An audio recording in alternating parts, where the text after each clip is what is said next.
All right, hi everybody. I am going to get some mini egg frittatas started, and I figured I would share with you a little bit of what I do for some meal prep. I'm not sure how many of you do meal prep already, but these are really great high protein, low carb option, great for breakfast, for meals, for a nice snack, something that you can eat hot or cold. So it's a really great option, pretty inexpensive, and really it's something you can use anything you have in the house, any leftover ingredients you have, random vegetables that you have in your freezer or in your fridge or in your pantry. So it's a great option. What I have right here is this is our brownie pan. They call it our brownie pan because a lot of people with their brownies like the edges. I'm a middle brownie kind of girl, so I'm not a brownie edge person, but I do use this pan for a lot of other things. It's really great for making little muffins. You can make pancakes. You could do mac and cheese cups, mini meatloaves. You can do taco cups. You can throw like a crescent roll or biscuit in here with some toppings, and that again can be a meal prep or it can be a great appetizer. So what I did here is I already just sprayed it, if you can see, and I did that using our kitchen spritzer. For those of you that like to spray your pans beforehand, this is a great option, except for not having to worry about those chemicals that you're going to get in a can spray. Okay, you're going to get the same effect. So what I have here is our kitchen spritzer. You'll see right here there's a line. And what you're going to do is you're going to fill below that line with whatever it is that you would like to use. Right now I just have plain olive oil in here. You can use infused oil because there is a little filter on the bottom, and that will prevent any of the herbs or anything that you have your oil infused with from getting stuck up inside. So that's a nice option. You can use avocado oil, you can use coconut oil if it's obviously melted, because when coconut oil hardens, obviously that's not going to spray out, so that's not going to work for you. But really you can use anything you want. And if I wanted to add my own herbs at the bottom of this plain olive oil, I could do that also. So the key is storage. This is how you're going to allow it to allow your kitchen spritzer to work properly, okay? So it doesn't get clogged up or anything like that, or it stops working on you. So when you store it, you're just going to store the top on, and you're actually going to store this part right here a little loose.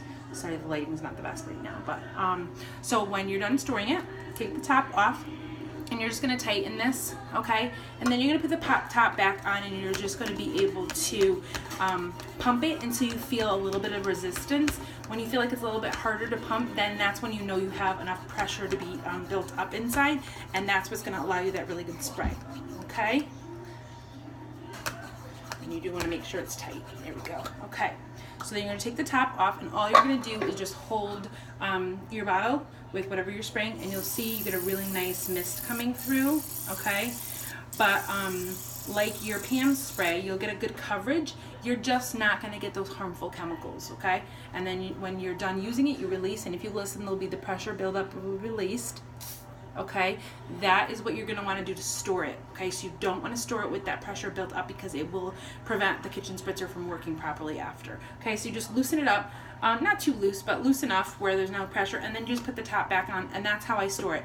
You are going to want to clean it through the whole spritzer like every 6 months or so, just to make sure that you have everything cleaned through, and it's nothing's getting stuck in there that's old. Okay, so what I'm going to do here is I am going to prep some ingredients for these egg frittatas.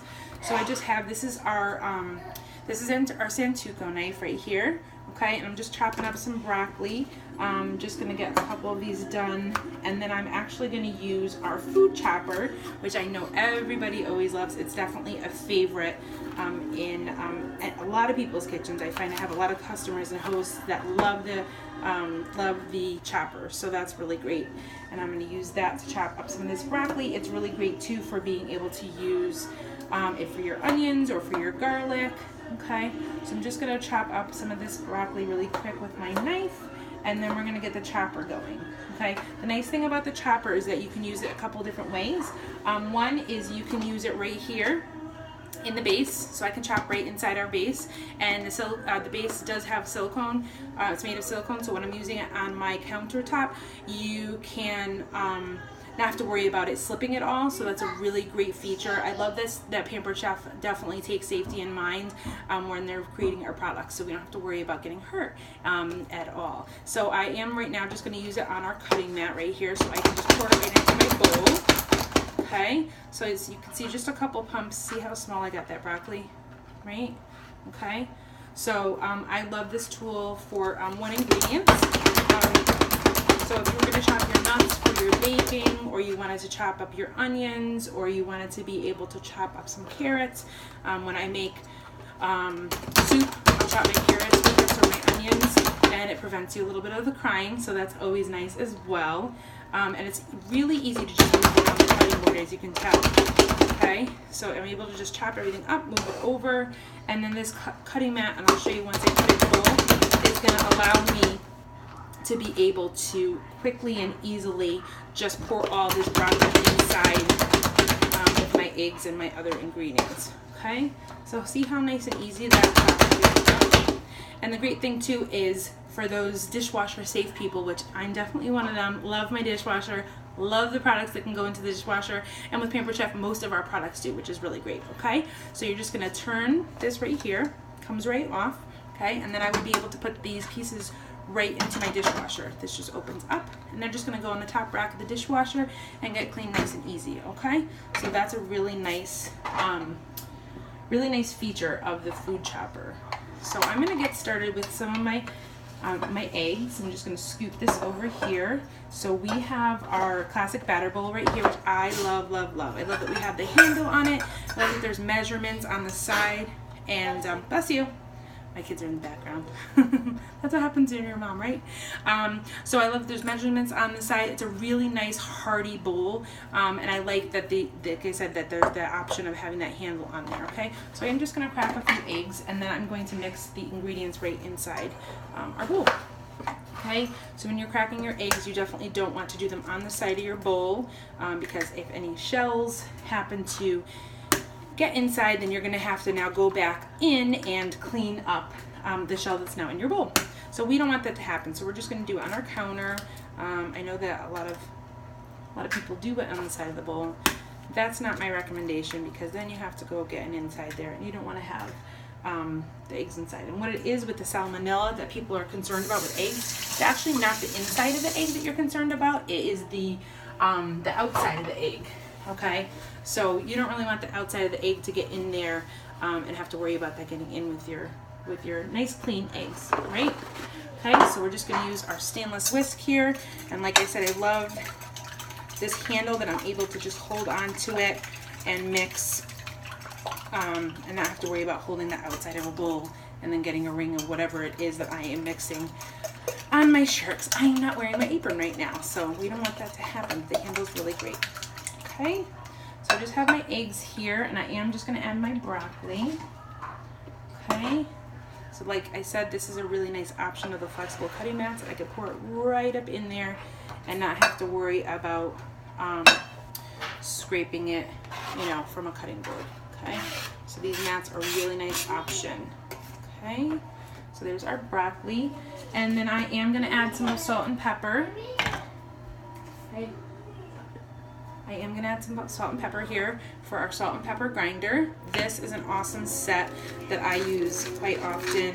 I love the fact that when I am not using the salt and pepper, as you can see in the bottom, I have a little bit of collection down there already, but I like that it's able to just collect inside the bottom instead of all over my counter or my table. Okay, so a little bit of pepper, and they're really easy to refill. So all you're going to do is just take the top off, pour in your salt or your pepper, and then put the top back on. We used to have a set that had a ball on top that you had unscrew, and there's a big bar down the middle, and it was a little cumbersome for people. So that is a nice option that we have that available instead of having to worry about doing the extra work. I love that Pampered Chef listens to us, so when we're saying, hey, we would love to have this easier or a little less work, that they do, and they'll go back and they will revamp things and revisit it and see what they can do to make things a little easier for us, which is an awesome, awesome thing. Okay, so we're gonna get started with our cheese. I love to grate my own cheese. I love the taste of freshly grated cheese. It's so much healthier for you. It's actually less expensive, so that's a nice option for those that are looking to save money, and then also that are looking to have a healthier option. Okay, so what I have here is just some cheddar, and I'm just gonna pop it in. This is our coarse grater. We do have a fine grater also. There is a button on the side of it here, so when you push the button, you're gonna be able to use your grater. You can use it right over your bowl if you wanted to grate right inside the bowl, okay? Or you can use it standing, which is typically how I use it, and then I stand it up. And then for storage, you're able to push the button and just close it right up, okay? So then you can have it take up less space, which is nice too, okay? So move this out of the way. All right, so I have it standing, and as you can tell, we also have a food holder that it comes with, and it slides right on. So for safety, you'll notice when I'm grating the cheese, my thumb is on the top here, and on the bottom is my pinky. I'm not gonna have to worry about grating any part of my hand or anything else that I don't wanna grate. I'm gonna grate the cheese and only the cheese at this moment. I can use this for other things. I use it to grate zucchini when I'm making a zucchini bread, or when I'm doing other options, and I need to grate something, I'll use it for that as well, okay? So I'm just gonna cut my cheese a little bit smaller so that it fits inside, and all you're gonna do is you're gonna take your food holder here, okay, the little prongs right there is what we're gonna use just to push right into the cheese, and that's what it's gonna hold it safely for you. And you slide it right on, and then as you can see, all I'm doing is just pushing up and down, and it's just grating my cheese. Really easy. And you can actually grate your cheese ahead of time, and you can pop it into like a Ziploc bag to just pull out whenever you need it, and you just defrost it as you need it, or you can just pop it into recipes, okay? See the difference in that freshly grated cheese as opposed to the bags that you get in the store? Those bags have cellulose in them, so that is, it's a preventative, so it doesn't allow the cheese to cake and cluster up into big clumps inside. So it takes you a couple extra seconds to grate your cheese. Like I said, it's healthier, it's less expensive, it's gonna taste and melt so much better. So I would definitely suggest trying it out. Try out grating your own cheese and see how it works out, okay? So here's the second piece of this cheese, and then I am gonna just pop all the cheese inside, and I am gonna bake my frittatas, which I'm really excited about because I love to just go to them during the week as a really quick, crazy schedule go-to snack or whatever. And again, this all goes into the dishwasher also, okay? So that's a really nice way to be able to clean up everything quick and easy. So again, with my mat, I'm just gonna be able to shove all that cheese right in there really quick and easy, and super easy clean out because that's gonna pop in my dishwasher also, okay? So I have everything mixed up in here, and then I'm gonna have some really yummy, tasty broccoli and cheese frittatas. I'm gonna add 2 more eggs really quick.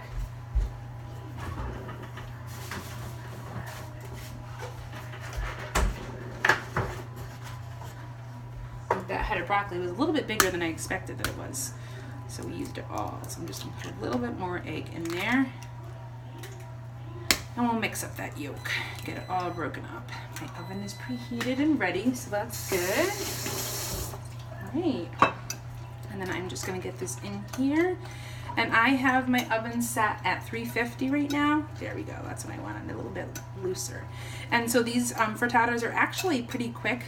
Typically I'll just use my cake tester to test them out, make sure that the eggs are completely cooked, but this is going to be about 20 minutes or so, and then I'm going to have nice frittatas that I can pull out. I'm going to show you right here. I'm going to fill the wells, and this is another great option of our batter bowl too, that we have this really great spout, okay? So you're just going to be able to pour right inside, okay? And it allows me to have a little bit more control over what is going in the wells, as opposed to a bowl that has no spout and that you're having to have a little bit more that leaks out, okay?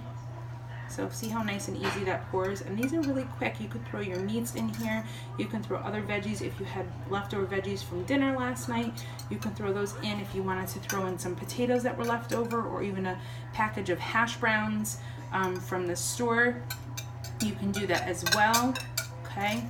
And there's so many different options. I know some people like to throw a little kick into theirs with some seasonings, and let's see, I think we're gonna have two that are open. I probably could have done more eggs, but it's okay.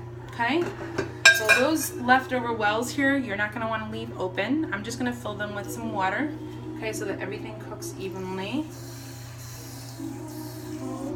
And that is it. So thanks so much for joining, and I hope you all learned a couple things. Bye.